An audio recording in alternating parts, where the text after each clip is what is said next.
Hello mga agents, ganito po tayo mag-invite dito sa Popo Live. Make sure na nasa explore tayo at saka sa popular.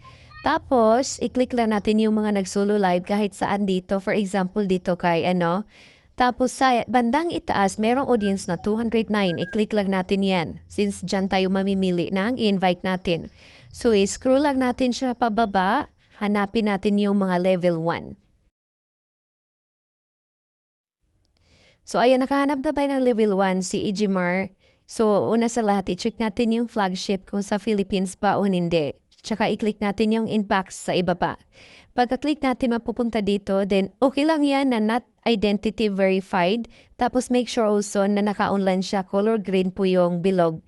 And then tsaka natin siya i-chat ng greetings. Hello sis, my agency ka na ba, blah blah blah. Well, scripted na yan. Meron tayo, script. So, yan na pa. I-copy and paste nyo lang. Tapos, hanap pa tayo dito sa bandang ibaba ng level 1 pa. Malalaman nyo guys, yung pangalan pa lang o tsaka mukha na Pinay siya o Pinoy siya. Okay, ayan, ito si Casas Jen. Click natin yung inbox, make sure na naka-online siya, kulay green. Pag offline, wag na wag niya talagang i-chat guys ha. Ayan, tapos, ayan, greetings natin, hello. Tapos, send ulit. Tapos, back. Oh, hanap na naman tayo ng level 1. Next.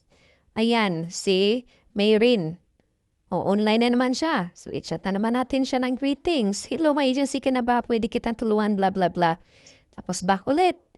Tapos, hanap na naman tayo. Ayan, si Arnold Pan. Oh, ayan. Chat na naman tayo kasi naka-online siya. Greetings na naman.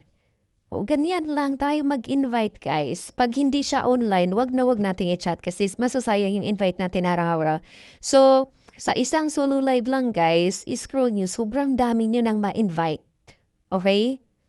So, super easy lang talaga kasi nga meron ng script. We don't need to worry about sa pag-invite kasi mag-send lang tayo na message tapos mag-antay lang tayo na sila yung mag-reply. So, yan lang about sa pag-invite. Mag-VIP kayo para maka-invite kayo ng madami. Tapos, yung mga scripts na binigay ko, i-copy nyo yan tapos i-clip nyo sa clipboard, sa mismong keyboard ninyo. Para every time may chat kayo, automatic na, ma-send nyo kaagad tulad nung sa akin.